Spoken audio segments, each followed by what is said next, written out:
And we're back to learn Photoshop in the year day 193. Let me show the cutout filter. I press Ctrl J to copy the original. You can find it under filter and filter gallery. This window right here should pop up and you can resize that.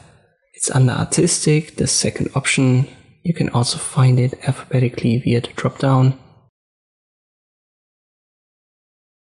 Let me zoom a little bit out here.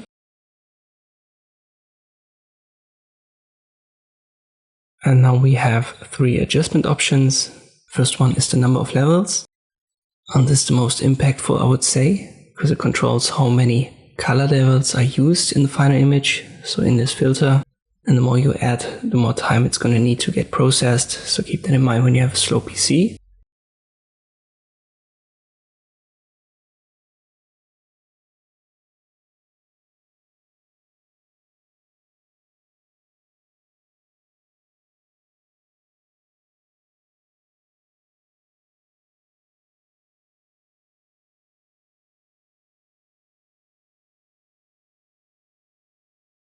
Next up is the edge simplicity. This determines how much the edges are simplified.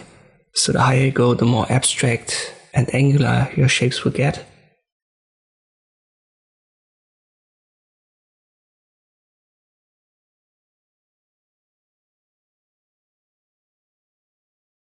The final one is the edge fidelity, and this affects how closely the simplified edges follow the original. So the higher the value is, the more details you will preserve from the original. In our case, let me go to number of levels of maybe 3.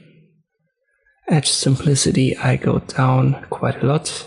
And edge fidelity, I also go down, I go to 1, and then I simply confirm we are OK.